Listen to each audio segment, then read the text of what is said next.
Hola otra vez, aquí vamos con la otra parte, que es la tercera parte y se llama comprender nuestra reactividad. ¿Qué les pareció la pasada? Me pregunto si se han concentrado un poquito en las dos preguntas que ya hace, que es, ¿estoy creando un entorno que favorece a la armonía o a la desarmonía cuando estamos interactuando con nuestros hijos?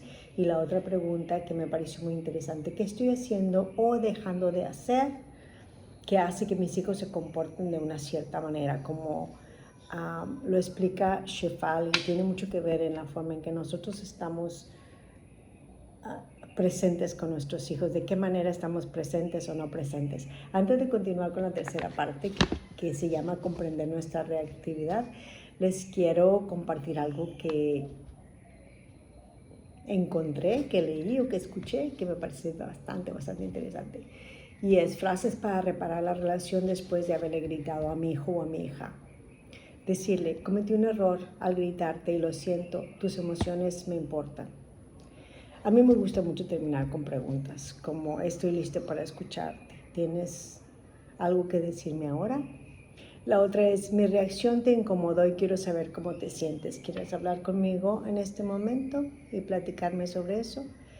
Otra es, estás en un espacio seguro conmigo para que te expreses abiertamente. ¿Quieres expresarte en este momento? Y la otra, te escucho. Eso no fue tu culpa y quiero aprender a comunicarme sin gritar. ¿Qué te parece eso? ¿Te agrada? Bueno, eso lo quería compartir y ahora vamos a leer la tercera parte, comprender nuestra reactividad. Educar es 11. Dice aquí un 11, no sé si es el capítulo 11. Educar al niño real. Si no me hubiera embarcado en el viaje de la conciencia cuando tenía poco más de 20 años, nunca hubiera sido consciente del efecto de mi mundo interior en mi realidad exterior. Como muchas otras personas, no tenía ni idea de que no conocía mi verdadera identidad. Conectar con el mundo interior de uno mismo y con los seres que realmente somos es un arte, algo que hay que ir adquiriendo con tiempo. Si nos lo enseñaran en el colegio, el mundo sería un lugar completamente distinto del que es hoy. Simplemente no habría toda la disfunción, el crimen y la violencia con que lidia la sociedad. Tener a mi hija es lo que me despertó y me hizo comprender que mi ser esencial se había perdido en el proceso de mi crecimiento. Fue un despertar duro, aunque llevaba toda una década practicando la concienciación, que es mindfulness en inglés. Antes de ser madre, me hallé poco preparada para la arremetida de los desencadenantes de reacciones con que mi hija venía acompañada. Igual que al iniciar el ejercicio físico, uno se da cuenta de que hay músculos de los que no sabía su existencia. Ocurre lo mismo con la paternidad. Por muy iluminado que uno cree estar, tener un hijo le desvela o le enseña o muestra un sinfín de cosas para las que no estamos preparados. Esto es muy comprensible si uno se para a pensar. No conocía a este ser cuyo cuidado se le confía. Se supone que hay que poseer un control absoluto, pero enseguida uno se da cuenta de que no podrá jamás controlar a esa persona. Se supone que debe sentir un afecto imperecedero por ella, y quizá lo sienta, pero también es probable que desencadene en uno toda clase de sentimientos complicados que rápidamente deshinchan la burbuja del cariño. La verdad es que simplemente uno no sabe cómo va a pasar, cómo va a pensar, sentir o reaccionar con el niño, porque cada momento junto a él es totalmente nuevo. Esta persona está molestando. Por este motivo, la práctica de la concienciación, que enseña a vivir el momento presente como si fuera nuevo, es especialmente valiosa para la educación. Si bien no crea inmunidad contra los desencadenantes que nos harán brincar o que nos van a activar algo, al menos ayuda a recuperarse y hacerse presente, que es la mejor manera de comprender por qué uno se activa. Con frecuencia me preguntan si mi hija me activa, si mi hija me hace brincar, como si escribir libros acerca de la educación significara que estas cosas nunca me pasan a mí. Me gusta eso cuando ella es muy honesta al compartir que a ella también le pasan estas cosas, ¿no? Y yo siempre contesto, no soy inmune a la reactividad y de hecho nunca me siento decepcionada cuando algo me hace brincar. Mi humanidad no está por encima de la de nadie. Sin embargo, la disciplina y el arte de la concienciación me han servido mucho para recuperar mi centro más rápidamente que antes de ser consciente. También me ha permitido disipar toda ilusión de que cuando brinco la culpa es de mi hija. La única diferencia en mi manera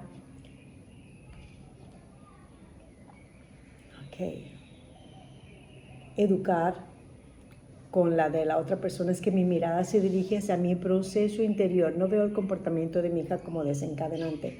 Veo mis propias heridas como desencadenantes y su comportamiento es solo el cerillo que las enciende. Esto me permite siempre mantener el espejo ante mi proceso interno. En lugar de señalarla a ella con el dedo, dirijo el foco hacia mi interior.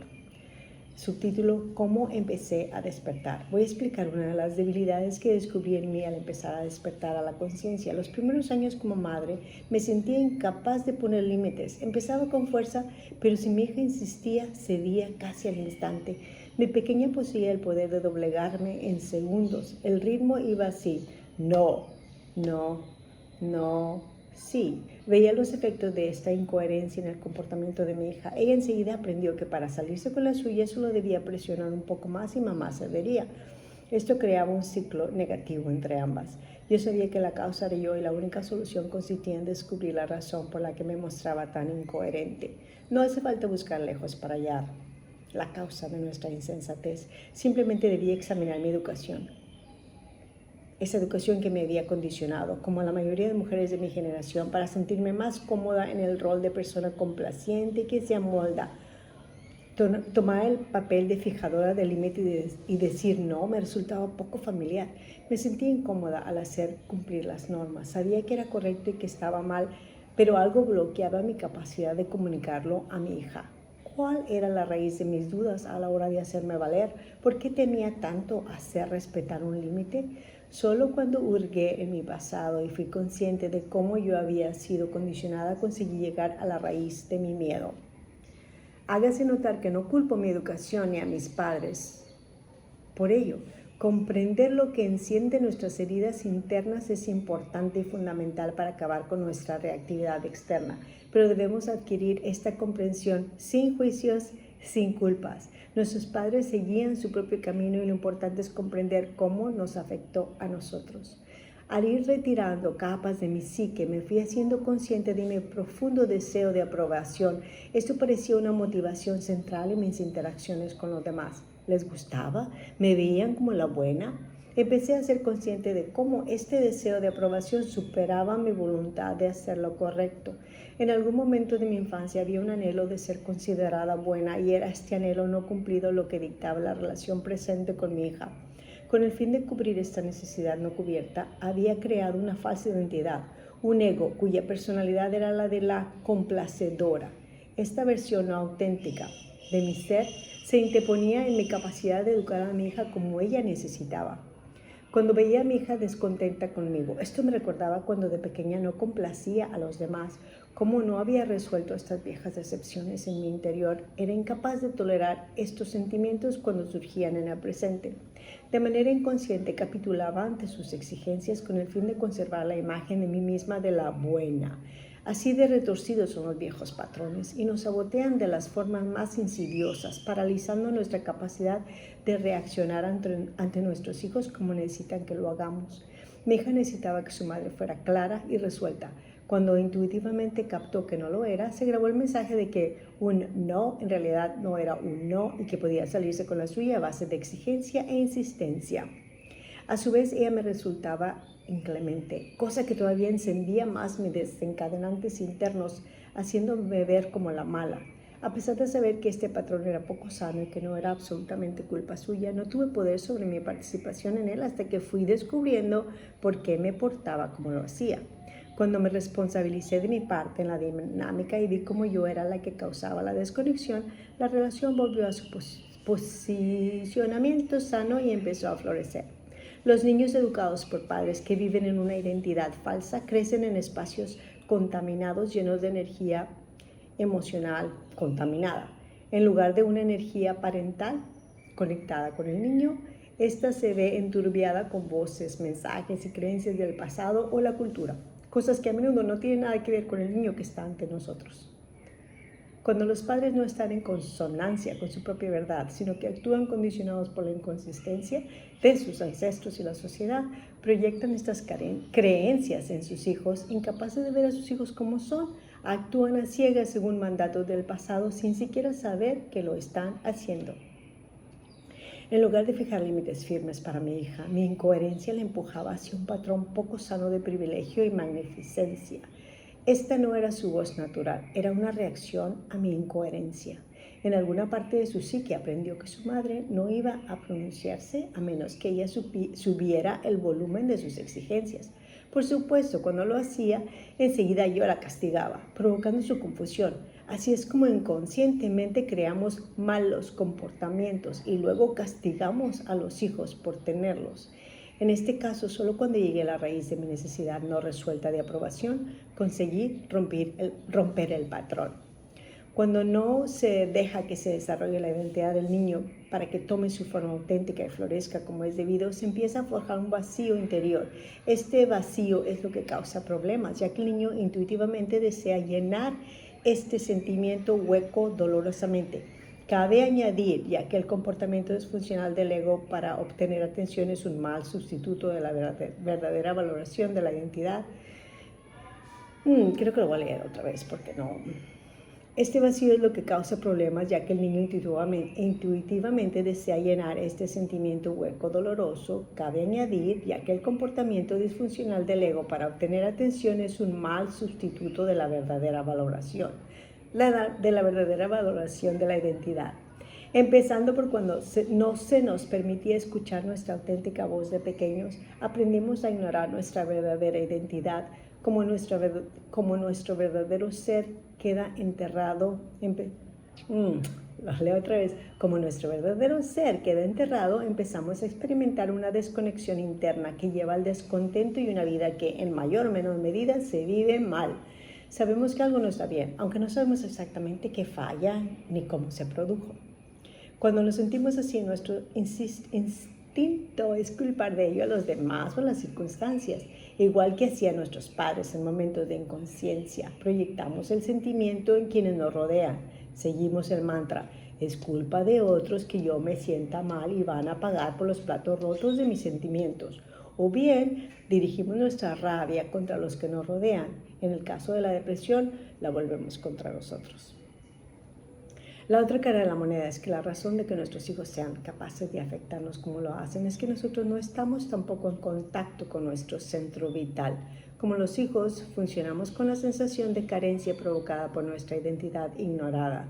En ausencia de nuestro verdadero ser, confiamos en nuestro ego como identidad, el cual por supuesto consta de capas de programación forjadas en la infancia.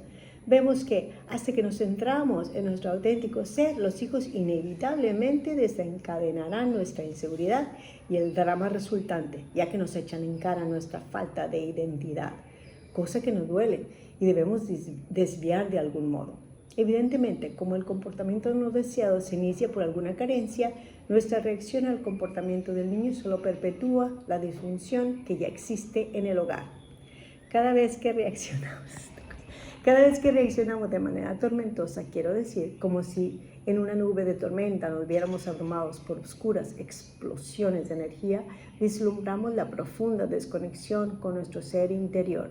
La belleza de los hijos es que nos hacen de reflejo de esta reacción desmesurada. Cuando más estallamos en tormenta, más truenan ellos para mostrarnos que nos relacionamos con ellos en un estado de base poco sólida. Pero no me malinterpreten, las tormentas con muchos truenos no necesariamente vienen cargadas de rabia o violencia. Esto es muy interesante, me pareció muy interesante. En ocasiones la reactividad se manifiesta de maneras más silenciosas. La disfunción no siempre significa gritos ni insultos. A veces se produce sutilmente y se requiere un elevado nivel de conciencia para captar lo que ocurre. Al ver a tantas familias en mi sala de terapia, me he vuelto dolorosamente sensible a estos sutiles cambios de energía. Una madre hace una mueca inconscientemente y su hijo reacciona instantáneamente dejando caer los hombros. Un padre cierra el puño con fuerza y sus hijos inmediatamente saben que deben detenerse en seco. En ocasiones las reacciones más tenues poseen el más profundo efecto en los seres queridos. Me acuerdo de una adolescente que lo describió a la perfección diciendo: cuando mi madre se calla, es como si gritara, pero más fuerte, y como si me pegara, pero más pavorosamente. Solo cuando nos atrevemos a despertar a estos cambios de energía y observar el efecto dominó en el estado de nuestros hijos, entraremos en un estado de mayor conciencia y paternidad. Creo firmemente que el profundo apego con los hijos es una de las maneras más poderosas de empujarnos hacia este nivel de despertar. Es maravilloso que los niños tengan en nosotros el efecto de hacernos plantear esta dolorosa introspección. En su singular yuxtaposición de intimidad y desapego, en un sentido, son nuestros y en cambio no nos pertenecen. Se nos brinda una visión de lo que muchas tradiciones sabias denominan rendición.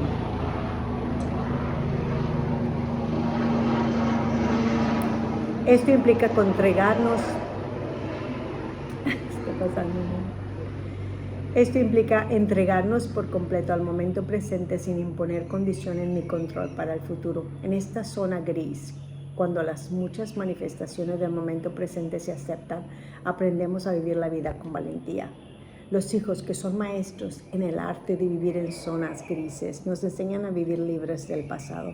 Nos enseñan que, a pesar de que la vida rara vez se ajusta a nuestros planes, somos totalmente capaces de equiparnos para superar estos retos. Cuando experimentamos esta metamorfosis, la vida adopta una gloria insuperable. Al librarnos del apego a ideales rígidos y objetivos futuros, podemos centrarnos en nosotros y nuestras familias con espontaneidad, alegría y ligereza. Subtítulo: Reconocer la llamada de nuestro yo perdido. Leila, una madre de 41 años de edad, con 2 niños pequeños, experimentaba una terrible ansiedad que se expresaba en forma de paranoia al dejar a los hijos con la persona que los cuidaba. Sé que es anormal y extremo, admitía, pero cada vez que pienso en dejar a mis hijos de 5 y 2 años de edad con una extraña, me entra el pánico. Vino en busca de ayuda porque su incapacidad de dejar a los niños con la persona que los iba a cuidar estaba afectando su capacidad de cuidarse no solo a ella, sino también a los hijos. En el caso de Leila, lo que ella sentía como resultado de su ánimo roto tomó forma de estrés. Estaba tensa y exhausta hasta el punto de sentirse muy abrumada.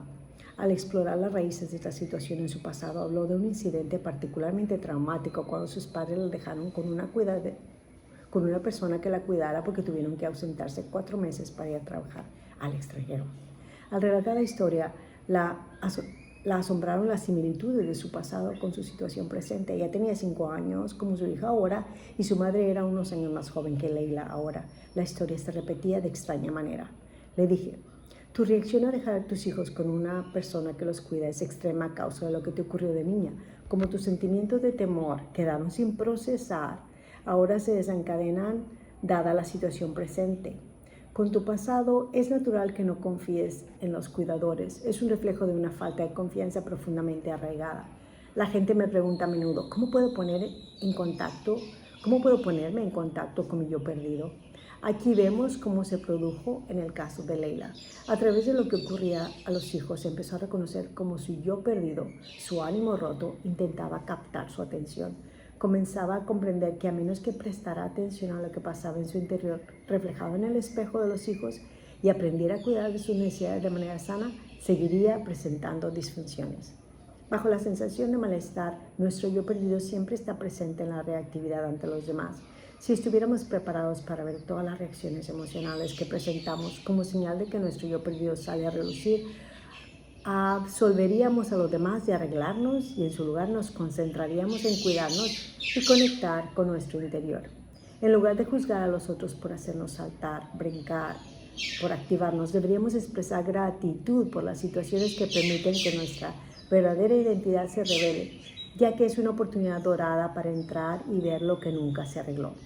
Al sumergirnos en este proceso es importante darnos cuenta de que nuestro ego, nuestras capas superficiales, jugó un rol destacado en nuestra educación al ayudarnos a gestionar situaciones amenazadoras. Por esta razón no deberíamos sentir resentimiento hacia estos aspectos de nuestro ser. Al mismo tiempo, cuando lo que debían de ser defensas temporales se solidificaron, se hicieron como una pared, como un cemento, de manera que ya no podíamos acceder a nuestra identidad auténtica. Nos hallamos prisioneros de nuestra reactividad como consecuencia.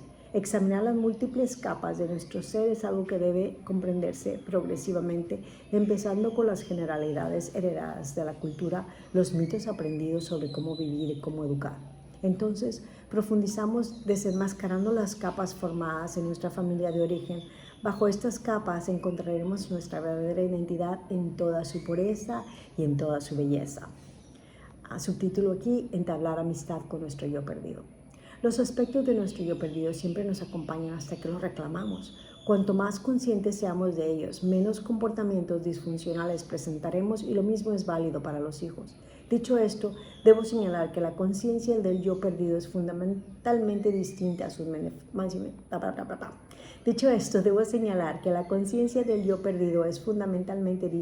a sus manifestaciones distorsionadas. Para comprobar la diferencia, tomemos una situación en que nos sentimos rechazados por un amigo. Una reacción inconsciente típica a este sentimiento de rechazo podría ser alguna de las siguientes: llamar la atención al amigo sobre el asunto, sentirnos mal o lamentarnos, dejar de hablarle al amigo o hablar mal del amigo. Este tipo de actuaciones no son conscientes, son simplemente una intensificación de la reactividad. El mero hecho de hablar del incidente no significa que se produzca una revelación al respecto. Entonces, ¿qué aspecto revestiría la conciencia en este caso? Cuando el sentimiento de rechazo surge en nuestro interior, es la señal de que nuestro yo perdido se ha activado y se está expresando a través del vacío que sentimos. En este punto realizamos un cambio crucial para mirar ya sea hacia afuera o hacia adentro. Al mirar hacia adentro y hacernos presentes con el vacío que sentimos, en lugar de culpar o reaccionar contra la persona que desencadena este sentimiento en nosotros, nos empezamos a encontrar. Hola, yo perdido, podemos decir. Bienvenido. Cuéntame cosas sobre ti. Estás aquí para enseñarme algo sobre mí mismo en este momento y tengo curiosidad. Estoy dispuesta a aprender de tu presencia. Lo voy a leer otra vez porque eso es magnífico. Hola, yo perdido. Bienvenido. Cuéntame cosas sobre ti. Estás aquí para enseñarme algo sobre mí mismo en este momento y tengo curiosidad. Estoy dispuesta a aprender de tu presencia. Esta es la diferencia clave entre ser consciente o pensar que se es consciente. El punto crucial es que en lugar de intentar deshacernos del sentimiento, lo guardamos en la conciencia, lo observamos en su estado tal cual es. Por eso, cuando Leila preguntó, entonces, ¿cómo me deshago de este miedo? Le recordé, no puedes deshacerte del miedo deseando que desaparezca. La única manera natural de disiparlo es guardarlo en la conciencia, lo cual significa que ni te regodees en él, ni actúes en base a él, ni lo reprimas. Le enseñé el modo de hacerlo. En lugar de decirte que no debes ser paranoica, simplemente deja que la emoción surja en tu interior, reconócela y deja que te acompañe. Debes saber que no define tu momento presente, es algo del pasado y por tanto debes guiarlo suavemente lejos del primer plano de la experiencia presente. A menos que seas consciente de que todas tus reacciones radican en el pasado, constantemente caerás en el error de que alguien o algo son los que las provocan. Es imperativo no solo ser conscientes de nuestro yo perdido, sino también que empecemos a darnos cuenta de que nuestra vida adulta está construida en torno a estas experiencias. En esencia, recreamos una y otra vez las mismas situaciones de la infancia, como si esto nos diera ocasión de recuperar lo que dejamos atrás. Leila sabía exactamente de lo que le hablaba. Literalmente, he recreado mi propio abandono una y otra vez, operando desde una profunda desconfianza, admitió. Cuanto más desconfío, más cosas me hacen desconfiar, cosa que me conduce a sentirme traicionada una y otra vez. Cuanto más traicionada me siento, más miedo siento. Expliqué a Leila que creamos guiones para nuestra vida a partir de las necesidades no cubiertas y el dolor del pasado que no hemos enmendado, o que no hemos enfrentado, o que no hemos visto. Cuanto más funcionamos con este sentido de carencia causado por el vacío en que nuestra verdadera identidad debería haber florecido, más circunstancias creamos que lo reflejan. Aparecerá con más frecuencia hasta que le pongamos atención. El enfoque educativo tradicional no capta nada de esto. Por eso se fundamenta en el control. El veneno para padres nos enseña a aniquilar la ansiedad, en lugar de hacernos conscientes de ella y aprender a aceptarla mediante el control de lo que nos hace sentir mal de algún modo. En el caso de Leila, se había pasado años culpando a cada uno de los cuidadores que entraban en la vida de sus hijos. Nadie era lo bastante bueno. No se daba cuenta de que sus propios miedos creaban expectativas poco realistas de las personas que trabajaban para ella, lo cual provocaba su fracaso inevitablemente. Al alejarnos del paradigma tradicional de la educación, aceptamos nuestro extravío interior simplemente como parte del proceso de crecimiento. Al hacerlo, nos permitimos hacernos conscientes de las múltiples facetas de nuestra identidad verdadera y empezamos a integrarlas en nuestra vida. No nos lamentamos ni nos sentimos superiores, simplemente aceptamos que somos un producto sin terminar, dejando que las lecciones de la vida nos muestren las maneras en que aún podemos crecer desde dentro. Subtítulo: Descubrir la huella emocional familiar. Aunque los niños desde que son muy pequeños están en contacto con su ser interior, todavía no disponen de la sofisticación para protegerlo de la falta de conciencia de los padres o de los adultos a su alrededor. No están equipados para comprender las palabras, acciones y reacciones de los padres como manifestaciones de la programación interior que llevan instalada desde el pasado. No comprenden que mamá se enfada porque ella se siente inadecuada, lo cual es el resultado de no estar en contacto con su identidad esencial, o que papá les culpa porque él se siente inseguro en el trabajo. No ven sino enfado dirigido a ellos, lo cual les lleva a creer que ellos son la causa. Tampoco comprenden por qué mamá y papá nunca les dedican tiempo ni juegan con ellos. Solo ven la distracción o desinterés de sus padres y como resultado creen que no son lo suficientemente divertidos o agradables. Como el niño es incapaz de evaluar con precisión las emociones de los padres, inconscientemente absorbe dichas emociones. Lentamente estas emociones sustituyen a los sentimientos auténticos y se convierten en la huella y patrón vital para la superación de situaciones. De forma similar al modo en que los mitos culturales afectan a nuestras opiniones, esta huella emocional familiar suplanta la original y empieza a gobernar nuestra forma de expresarnos. A menos que aprendamos a descodificarla, automáticamente la pasaremos a los hijos, cargándolos con ella sin siquiera darnos cuenta de que lo hacemos.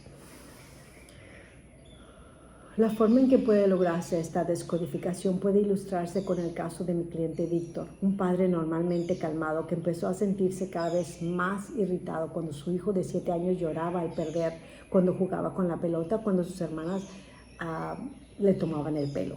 La idea de tener un hijo débil desencadenaba la rabia de Víctor, que reprendía a su hijo sin piedad. Espabila, hijo, eres un blando, eres muy suave, le decía repetidamente. Por eso no se llora, no seas ridículo. Aunque esta es la actitud de muchos hombres cuando sus hijos lloran, especialmente si es un varón, las reacciones de Víctor en ocasiones eran tan extremas e implacables que su esposa se había hartado de su falta de empatía y su impaciencia. Se convirtió en un problema tan grande que le amenazó con divorciarse si no ponía atención a eso. Esto le trajo a mi consulta. Víctor me explicó que se había criado en un barrio pobre de Brooklyn, Nueva York, donde había tenido que lidiar con bandas y violencia callejera a diario. Constantemente estaba esquivando las drogas, balas y otros peligros. Su madre, que era soltera, trabajaba de noche, por lo que Víctor no solo debía defenderse solo, sino que también debía cuidar de su hermana menor. En consecuencia, Víctor absorbió una huella emocional que implicaba sofocar sus sentimientos con el fin de mantener un estado de lucha o huida. Había aprendido temprano que si bajaba la guardia en este peligroso mundo podría no sobrevivir. Víctor creció decidido a dejar atrás su pasado. Para conseguirlo se hizo abogado y vivía una vida con éxito en Manhattan. Pero a pesar de su esfuerzo consciente de liberarse del pasado, nunca se recuperó de sus años creciendo como el pequeño chico duro que fue. Dar esquinazo a sus sentimientos le había permitido enmascararlos con una fachada de fortaleza, pero esta fachada nunca había borrado la inseguridad, el miedo de abandono y terror a que le mostraban que llevaba. Pero esta fachada nunca había borrado la inseguridad, miedo de abandono y terror a que le mataran, que llevaba grabados en su psique. En consecuencia, cada vez que veía a su hijo llorar, se acordaba del miedo que había intentado borrar, pero que seguía vivo en su interior. Cuando su hijo se quejaba de algo que le inquietaba, Víctor era incapaz de aceptar sus experiencias sin teñirlas del color de su propia infancia. Era como si le dijera: si mi hijo llora porque pierde un partido de béisbol, ¿cómo va a sobrevivir en las calles de Brooklyn?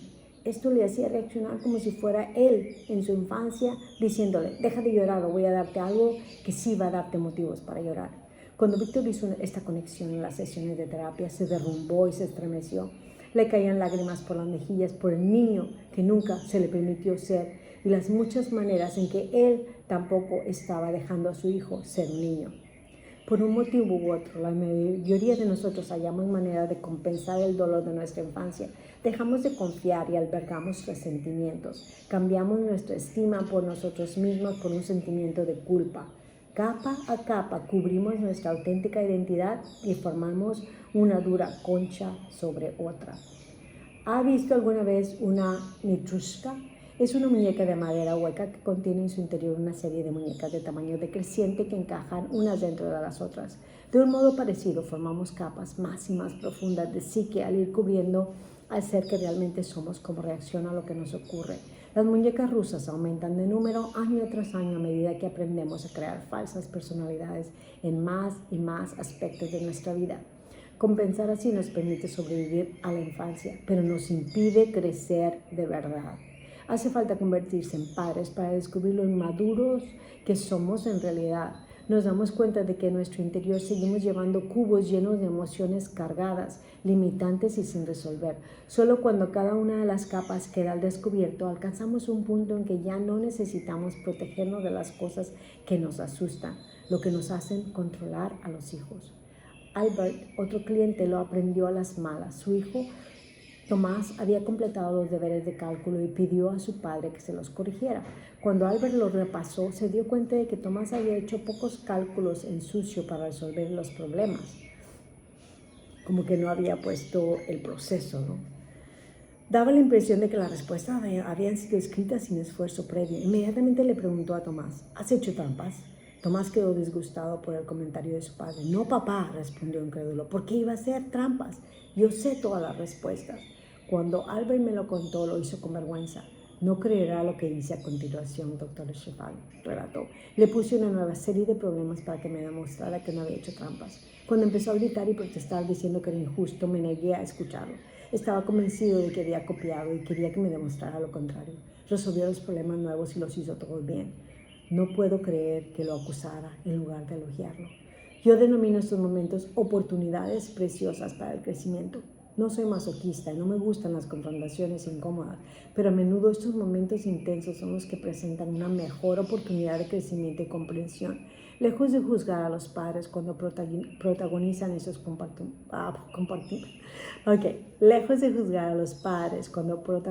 esos comportamientos inconscientes, les guío para ver estas situaciones como preciadas invitaciones para investigar el dolor residual de su propia infancia, el dolor de añorar la identidad perdida.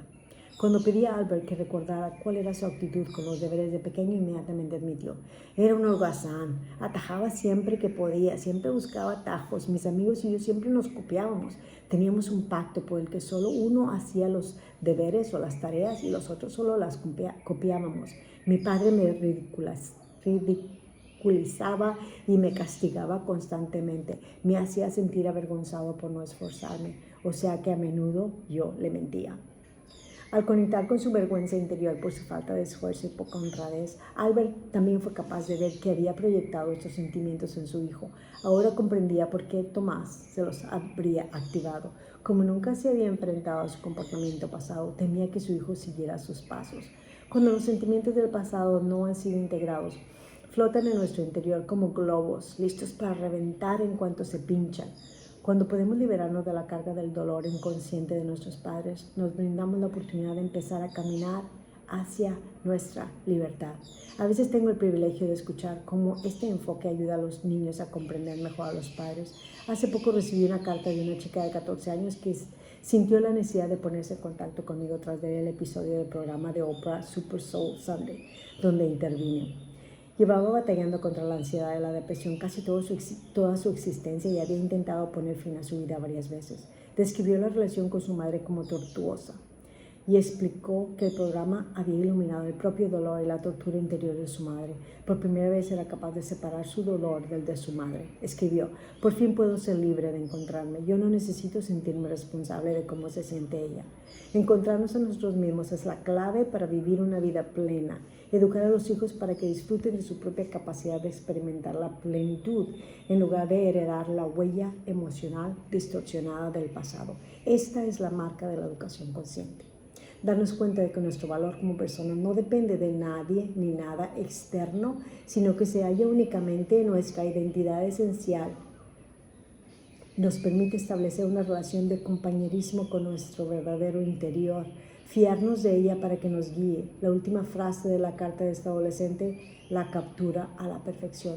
Ahora puedo investigar quién soy sin culpa y ansiedad que llevo enterrando todos estos años. Ahora es el momento de ser yo misma.